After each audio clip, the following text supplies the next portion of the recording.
Proses yang seterusnya ialah penyediaan penyata kewangan, okey, dan juga penghasilan laporan pengurusan. Jadi kedua dia di sini kita summarize kepada dua lah. Ni ada sebenarnya dua proses. Proses pertama ialah penyediaan penyata kewangan dan kedua penghasilan laporan pengurusan. Jadi antara ancaman yang timbul, ancaman yang pertama dan kedua ni untuk proses prepare financial statement, manakala ancaman ketiga ni, poorly designed reports and graph ni, ialah ancaman yang berlaku di dalam penghasilan penyata pengurusan.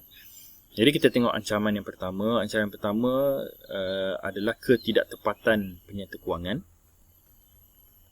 Okey, jadi untuk mengatasi masalah penyata kewangan yang tidak tepat, maka sekali lagi kita akan gunakan processing integrity control untuk kita memastikan dari segi pemprosesan data kepada maklumat itu, pertukaran data daripada journal kepada ledger, daripada ledger tu kita proses untuk akhirnya menjadi penyata kewangan. Kita pastikan bahawa pemprosesannya betul. Kemudian kita gunakan package software. Kalau kita membuat pemprosesan, kita buat accounting secara manual, maka kebarangkalian untuk kita lakukan kesilapan adalah lebih besar. Ataupun kalau kita buat secara computerized pun, tapi sistem yang kita bangunkan untuk menyediakan penyata kewangan adalah sistem yang kita bangunkan sendiri, pun kebarangkalian untuk kesilapan itu tinggi. Kerana bila kita bangunkan sendiri, ialah mungkin kesilapan programming dan sebagainya. Tapi kalau kita guna package software ni ialah perisian yang telah ada di dalam market. Jadi perisian yang telah ada di market ini, biasanya perisian ni dia error free ataupun tahap kesilapannya ataupun error ni yang sangat rendah, kerana biasanya untuk ada di dalam market dia dah ada version, dia sentiasa diperbaiki. Jadi kalau kita beli package software, kita akan dapat sistem yang generally secara umumnya tepat lah. Okey. Seterusnya kita untuk memastikan ketepatan di dalam penyata kewangan ialah kita menghantar staf-staf perakaunan kita untuk mendapatkan latihan berkaitan dengan standard-standard, berkaitan dengan SBRL. Okey, apabila mereka menghadiri latihan, kemahiran mereka ditingkatkan, maka penyata kewangan yang mereka hasilkan juga akan jadi lebih tepat. Seterusnya kita laksanakan audit. Jadi di sinilah datangnya audit, dan anda pun faham bahawa audit antara yang paling common ataupun paling jelas sekali peranan audit ialah untuk memastikan bahawa penyata kewangan adalah reasonably fair lah, kan. Jadi kita laksanakan audit. Kedua ialah fraudulent financial reporting. Yang pertama ni ialah penyata kewangan yang disediakan secara tidak tepat, mungkin atas kecuaian ataupun kesilapan. Tetapi kedua ialah fraudulent financial reporting, iaitu penyediaan penyata kewangan yang melibatkan fraud, penipuan, iaitu organisasi dia menipu dalam penyediaan penyata kewangan. Jadi yang ini memang kita perlu gunakan audit lah. Okey. External audit lah, untuk kita mengharapkan supaya dapat mengenal pasti jika ada yang dipanggil sebagai fraudulent financial reporting. Untuk produce manager reports, ancaman yang dihadapi ialah poorly designed reports and graphs. Jadi bila kita menyediakan penyata ataupun laporan untuk pihak pengurusan, kadang-kadang laporan yang kita sediakan itu tidak direka bentuk dengan betul. Kalau financial statement yang atas ni, financial statement ni dia memang sepatutnya ikut standard. Jadi kalau bila kita ikut standard tu, maka dari segi design sepatutnya dah okey lah, as long as kita ikut standard. Tetapi untuk laporan pengurusan ialah internal punya report. Internal report ni maknanya kita tak ada standard, kita ikut macam mana report yang kita nak hasilkan. Jadi oleh sebab itu ada kemungkinan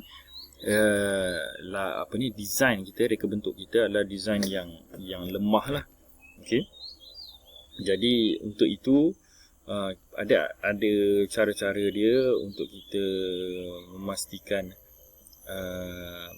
kita tidak terdedah kepada ancaman mereka bentuk laporan yang tidak baik. Antaranya kita boleh lakukan responsibility accounting. Nanti kita akan tunjukkan apa dia responsibility accounting. Kita gunakan balance scorecard. Jadi balance scorecard ni kalau dalam management accounting anda pun tahu bahawa balance scorecard ni ialah satu teknik yang dah established lah, well established kan, untuk kita mengukur prestasi perniagaan daripada aspek yang pelbagai, daripada aspek yang luas. Jadi oleh kerana itu balance scorecard ni satu benda yang dah established. Jadi kalau kita ikut balance scorecard, maka insya-Allah laporan kita laporan yang baik lah. Kemudian kita laksanakan training on proper graph design. Kita laksanakan kita melatih lah pekerja kita untuk menghasilkan graf yang baik lah. Okay. Seterusnya ialah konsep responsibility accounting. Kita nyatakan tadi bahawa salah satu cara untuk kita memastikan laporan pengurusan yang baik ialah kita menggunakan responsibility accounting. Itu satu contoh lah. Responsibility accounting ni ialah kita menghasilkan laporan mengikut tanggungjawab staf berkenaan. Okey, jadi kalau kita lihat contohnya dalam contoh ini kita ada President and General Manager. Jadi President and General Manager oleh kerana mereka berada pada tahap paling besar organisasi, jadi laporan yang mereka hasilkan adalah laporan yang umum lah. Okey, iaitu contohnya item Vice President of Production. Jadi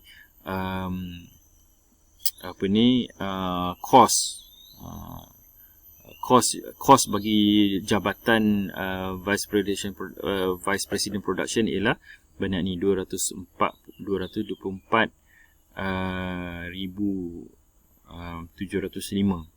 Okey. Tetapi di bawah Vice Production, okey, di bawah Vice President of Production dia ada department-department pula. Jadi untuk dia Vice President of Production dia akan menghasilkan laporan kewangan yang dalam bentuk begini pula.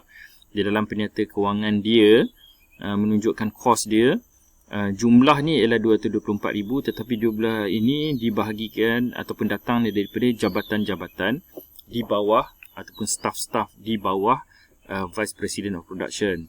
Contohnya 117,280 ni datang daripada General Superintendence Department. Manakala bila kita pergi kepada peringkat General Superintendence Department, ini ialah penyata kewangannya,